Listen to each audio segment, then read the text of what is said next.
Let's have a look at the waiver wire. There are important players to add. There are players to get off our teams. Let's talk about the impact of injuries because we had another season ender, Michael Bolton.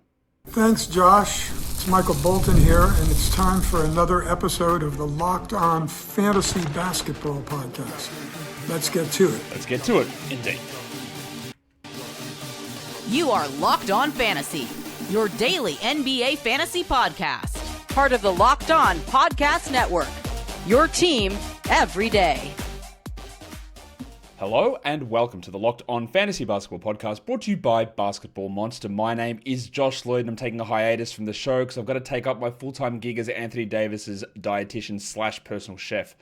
I'm also the lead fantasy analyst at basketballmonster.com and today's episode is brought to you by FanDuel. Right now, new customers can bet just $5 and if your bet wins, you get $300 in bonus bets. To use across the app, head to FanDuel.com to get started. Thank you also for making Locked On Fantasy Basketball your first listen every day. We are free and we are available on all platforms. Thank you also for making us the #1 sports podcast network. Love it for us, all of us across the network, all sports, all shows. But we want this show also to hit 100K. So if you're not my sub, let's get in there. Let's sub it. Let's hit the button. Hit it. Hit the button. All right, we've got the waiver wire show to talk about now. I'm going to talk about ads and drops. But of course, we did get this news. Bradley Beal, the season is over. Broken hip fracture, 6 to 9 month recovery. Beal is done. So as always, and I know how you guys work. The question is, Beal's out, who do we add? The question likely is nobody. Like, if John Collins was dropped, you can add him. He started, and Ty Lue said we're going to keep him starting in that starting group. But I will say this about that. If John Collins is going to remain in the starting group, is the starting group going to be Jim Harden at one end, Ivica Zubats at the other? All right. Kawhi Leonard somewhere in the middle. Leaves two other spots. Derek Jones, John Collins, Kris Dunn. So do they go, if Dunn is not in there, is it Jones at the 2? That's weird. Does Jones move to the bench? That's a little weird one to me. So like I do believe that Collins will start, but I think that Jones goes to the bench, but I'm not sure. So if John Collins was dropped, and he rightfully was dropped, you can go and add him. But also remember, Beal was playing half the games, 20 minutes a night, and not playing well. You are not replacing a big chunk here at all. You are not replacing a role that was gigantic. You're not replacing anything. And the other thing we saw is that in the last couple of games, Kris Dunn has started 4 straight games. He has played 30 minutes on average. He's not even really a top 200 player. What he is a steals streamer.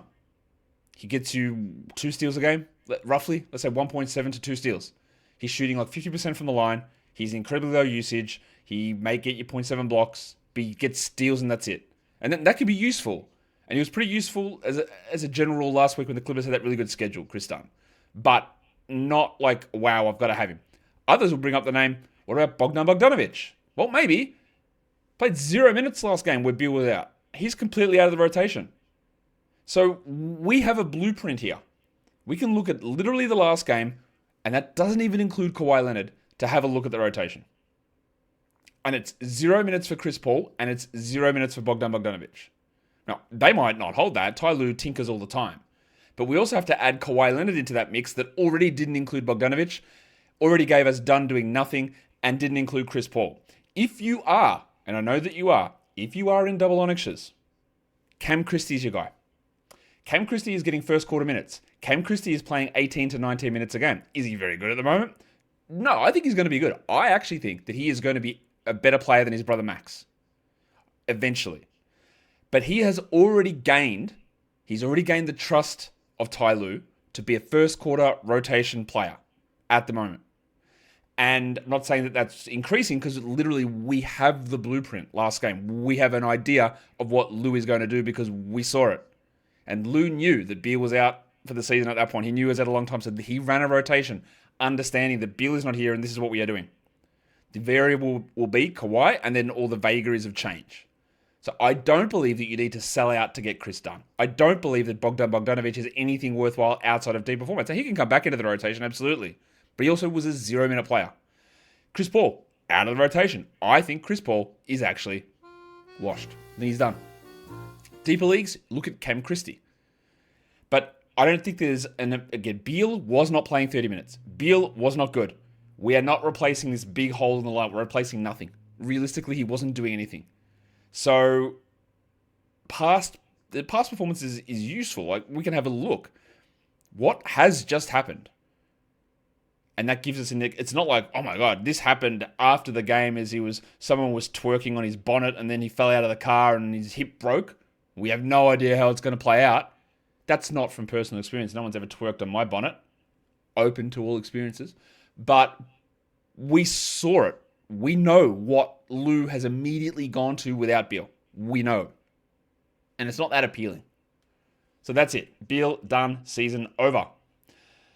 RIP, we barely knew you.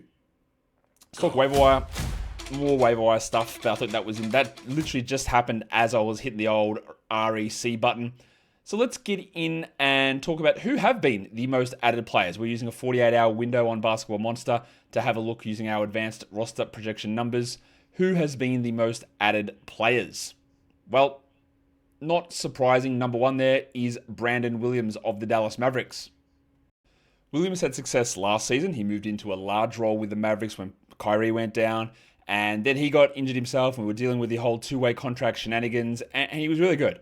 And this season, he's on a non-guaranteed contract. There was a chance that he might even get cut before the season because he was their only non-guaranteed. Instead, they cut first-round draft pick Olivier Maxence Prosper to keep Williams on the roster. And now, because D'Angelo Russell is also washed, Williams is the starting point guard.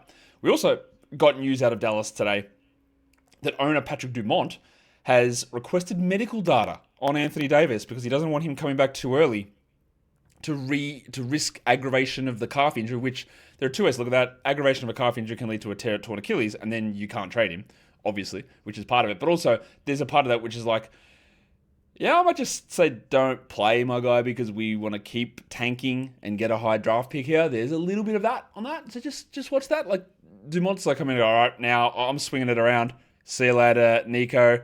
Next move should be Jason Kidd, but whatever. And now, like, we're holding Anthony Davis out. Watch that. D'Lo's benched. Brandon Williams. He's 13% rostered. That number needs to rise. By the way, we are working under the assumption here that we are 60% dead leagues on Yahoo. He's played 25 minutes a game on average over the last 4 games. He's averaging only 3.8 assists. Not a high number for a starting point guard until you look at the fact that on his potential assists, people are shooting 51% effective field goal. That is incredibly low. It's like 10th percentile. And we had this observation the last game. We said, hey, if these idiots just hit their shots, he'd get 6 or 7 assists, 6 or 7. All right? He would do that. So we like that. He also shot 40% from 3 last season. He's at 21% from 3 this season. The reality is neither of those are who he is. He might be a 33% guy, 34% guy. Is he better than D'Angelo Russell? We posited this all through the offseason. But look, I will be honest with you. I said that I think he's better than D'Angelo Russell, but I don't think in a million years the Mavs will recognize that and do it. But they did, so that was wrong.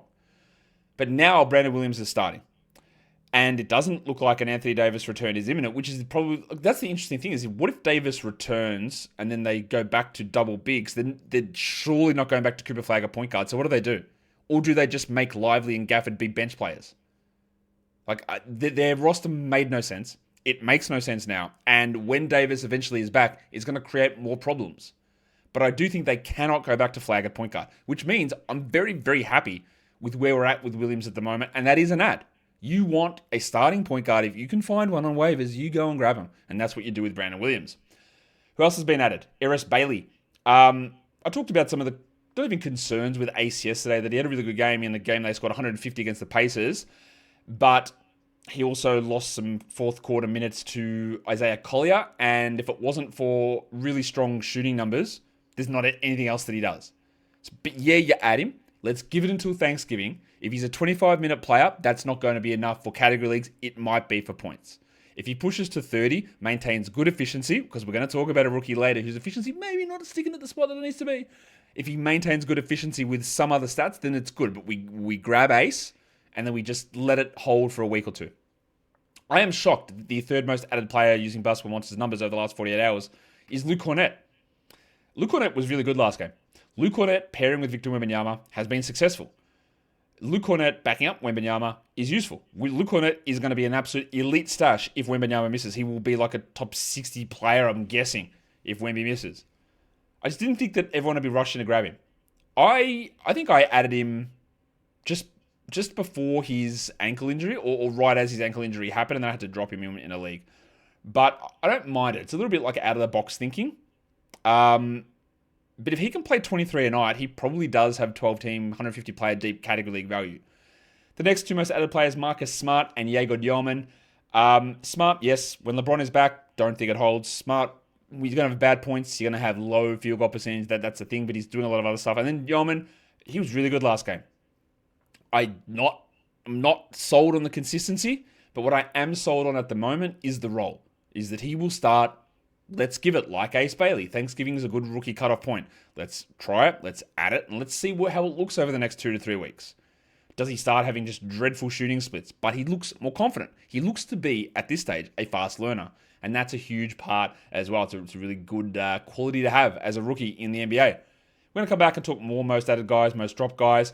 Today's episode, though, it is brought to you by Waiver, and the holiday season is right around the corner, so it's time to get your home ready. You might need more seating for guests. You might need new linens. You might need new ways to serve up dishes to guests at your holiday party. Wayfair's Black Friday sale is here to help you make your space shine. And they've got Black Friday deals all month long with up to 70% off everything from sofas to spatulas. That's a good thing because they both start with S.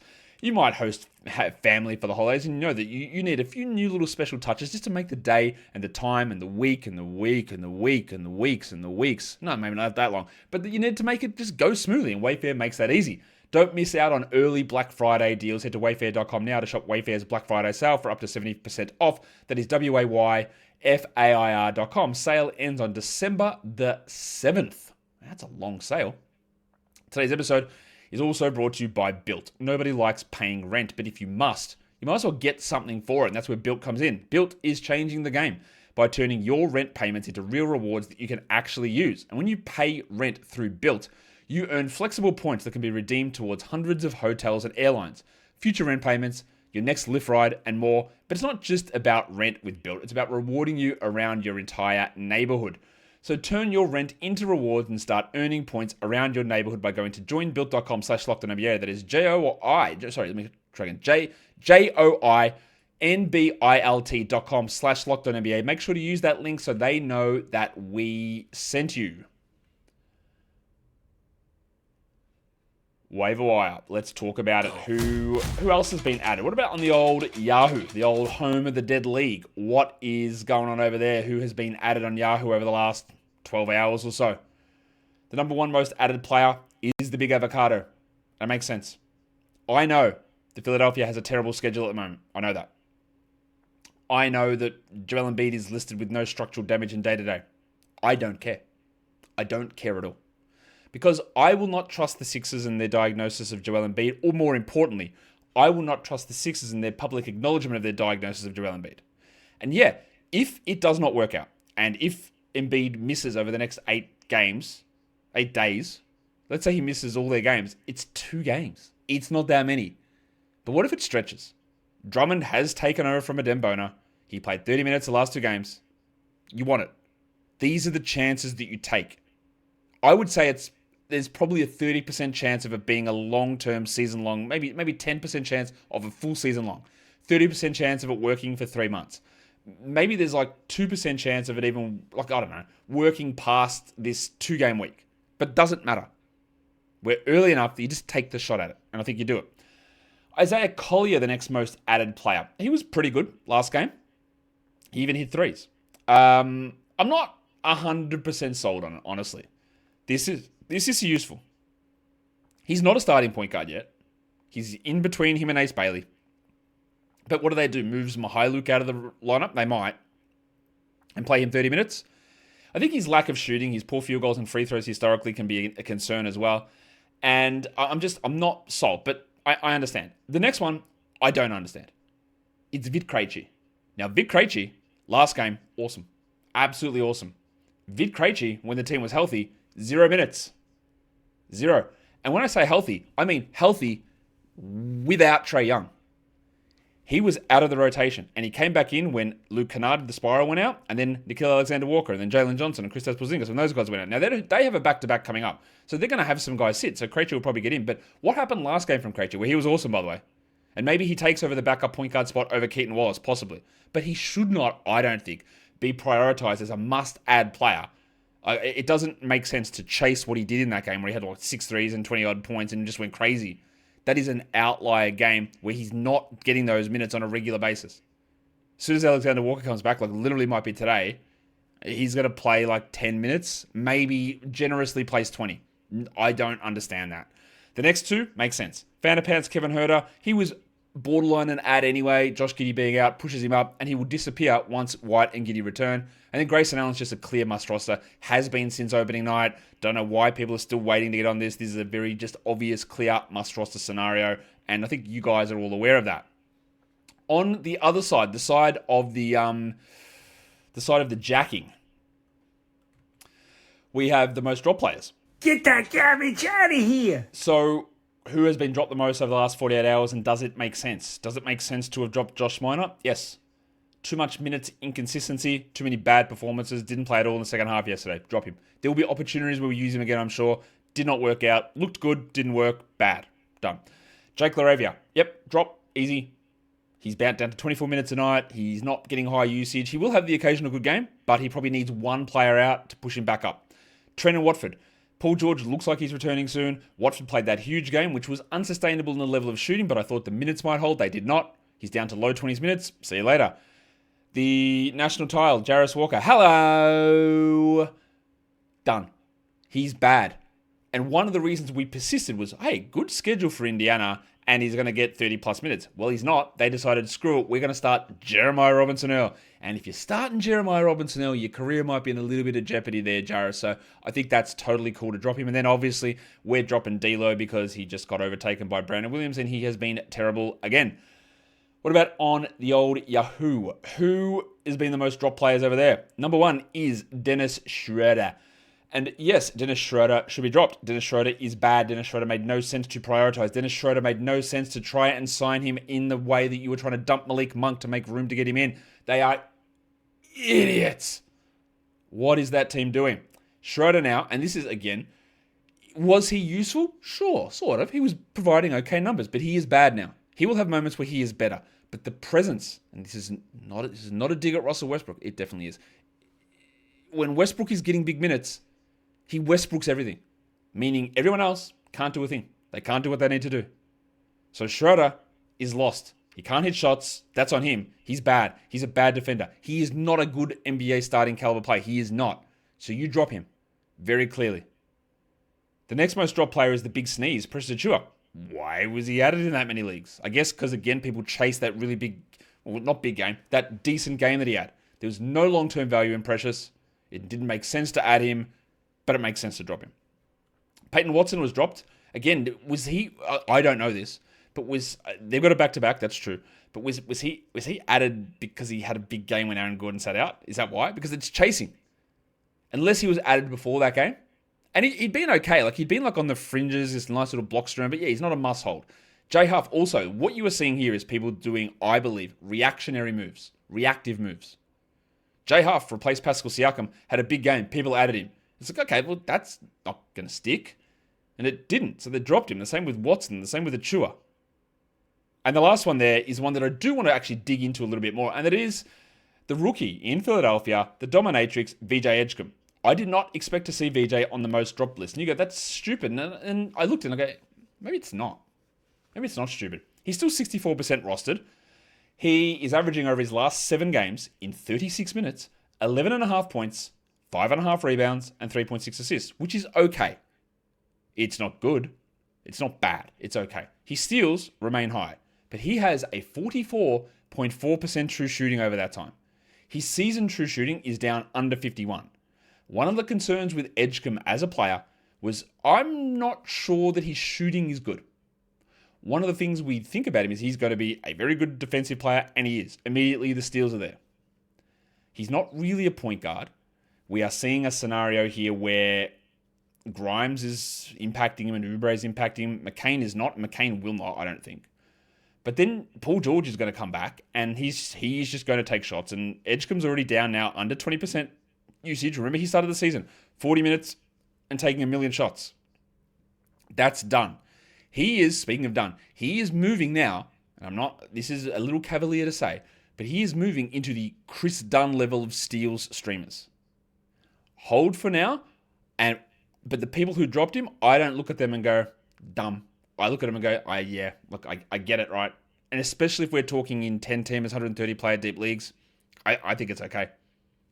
I think that the steals are useful, but in a league that becomes shallow, there is an abundance of steals on the wire. And if we anchor ourselves to the first 3 games of the season from VJ, we will continually just wait and wait and wait. Whereas what he's doing now is more in line with what a rookie guard with shooting concerns does. And that is a little worrying in terms of where the long-term, and by long-term I mean this season, what his appeal is. And I think we'll revisit this one in a week, but not that you're getting ahead of a drop, but if he is your worst player, I would be okay with moving on. You make the assessment, but if he is your worst guy, I would be okay with moving on.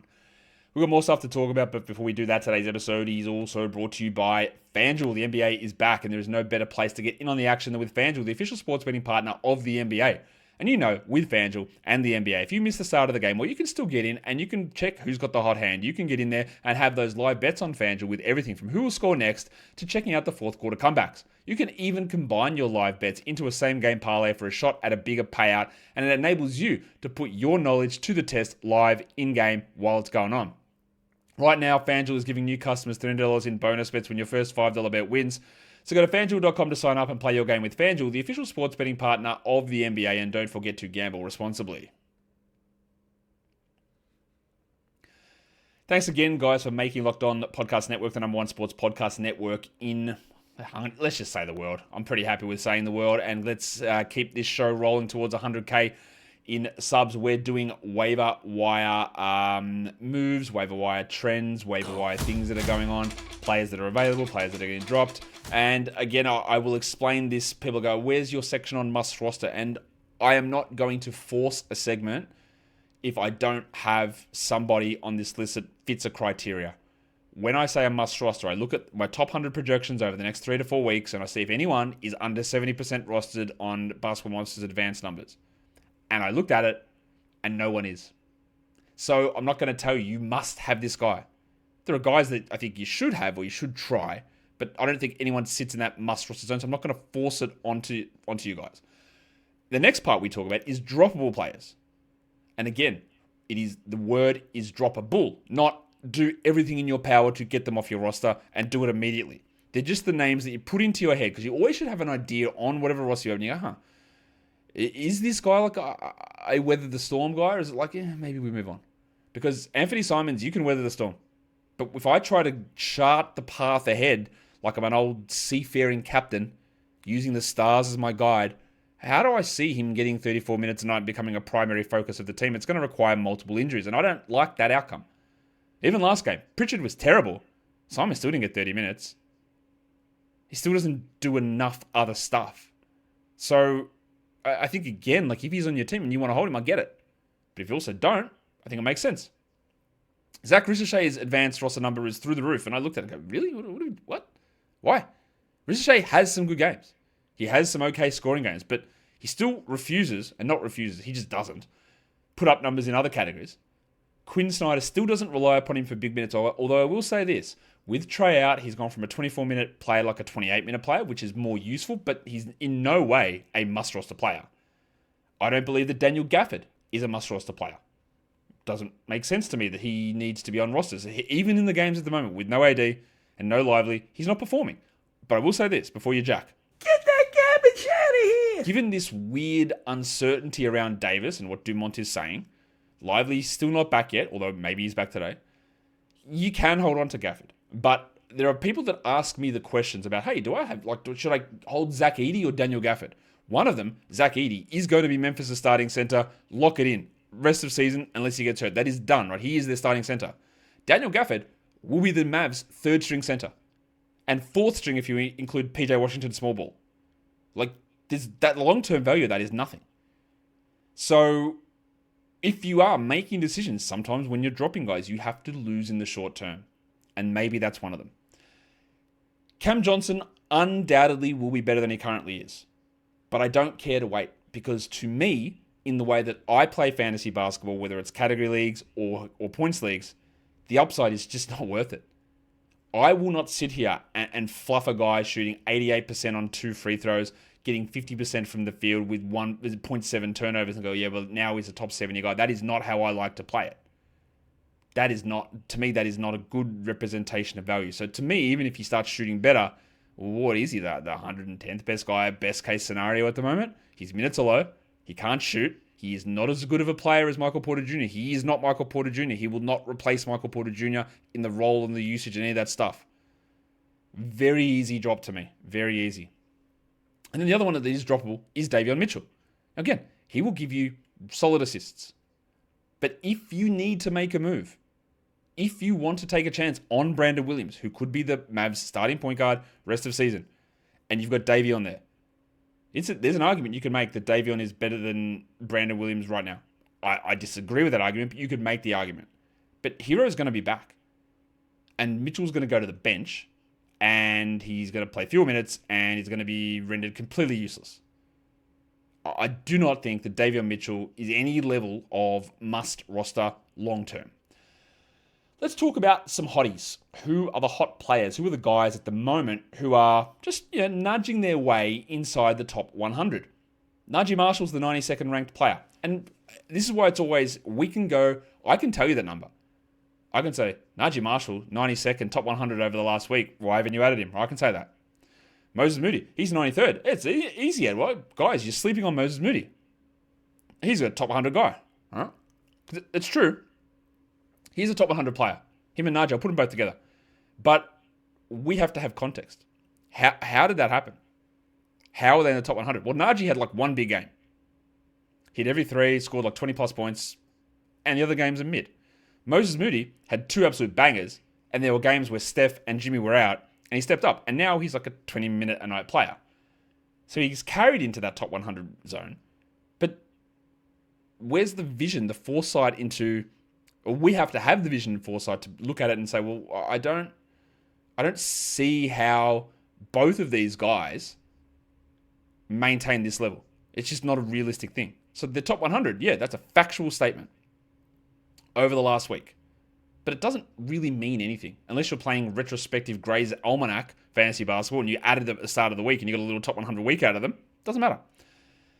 This next one is one that is going to be discussed and no one's really added him. But Jordan Walsh is the 96th ranked player over the last week. You go, really? Yeah. 1% rostered. I don't know that he's going to be a new starter over Josh Minott. I don't think that Missoula will do it, but I think that he's obviously earned a larger role here, Walsh, and you've seen the role increase. You've seen the minutes increase. Is it enough? Is that ranking reflective of where Jordy sits? The answer, I would say instinctively you would go, no. What are you talking about? But he has averaged 24 minutes a game over his last 4 games. And I think you'd be surprised at that.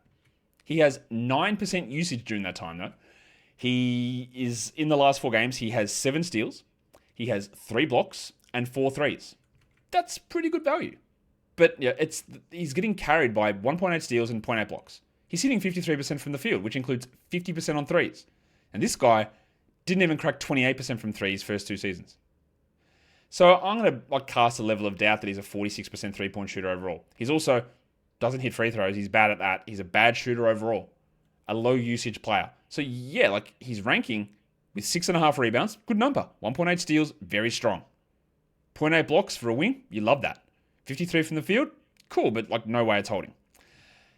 There are numbers here that are good. But I would just throw Jordan Walsh, even if he does become the starter, into the bucket of steals streamers. The Hong Kong Mattress, Kaysen Wallace. Kris Dunn. Jordan Walsh. Someone who can come out and give you 2 or 3 steals anytime they're on the court.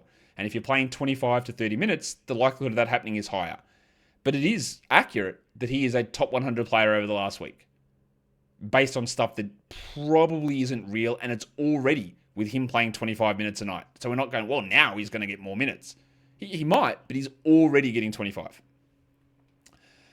What about this man? Inside the top 100, the 99th ranked player over the last week, the pencil, Harrison Barnes. Barnesy!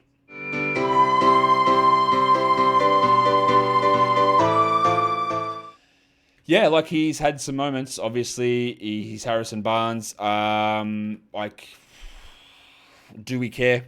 Like, no, I just don't. He will have some moments where he hits some threes. He goes 70% from the field for 18 points, and you go, oh, maybe I'll use Barnes.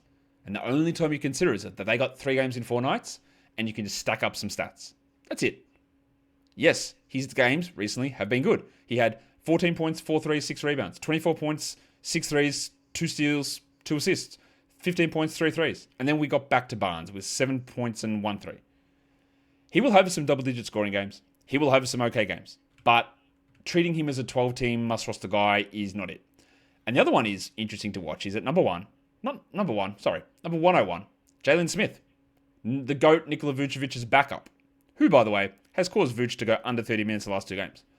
Smith has been great, and Smith has a very good fantasy game. And with Zach Collins out, he might have established himself as the backup center, which, if Vuce gets hurt or traded or cut, Smith, and by cut I mean bought out, Smith would be an elite fantasy pickup. And it's happening right now in low minutes. I don't think you should add him, but he's absolutely on your radar. And if you are in a 175 deep league, you are adding Jalen Smith everywhere. It's just interesting that right now, even in under 20 minutes a night, that he's performing at that level. I've got 5 more names that I want to bring to you guys. Timothy John McConnell. Now, he is in that annoying spot where there is a chance that he plays 22 minutes a night and he is a top 110 player as we move forward. That is possible. But the problem you have now is he is back, so he is not IL eligible, and they are going to be cautious. He played 12 minutes last game. So you might be in a situation that for 2 weeks, you are dealing with a top 200 player on your roster. All with the potential that maybe he doesn't even get 20 minutes because his team's going nowhere and he's old and the hamstring could re-aggravate. I do think that you want to hold TJ for at least this week and see if we can get an idea of where the minutes are going.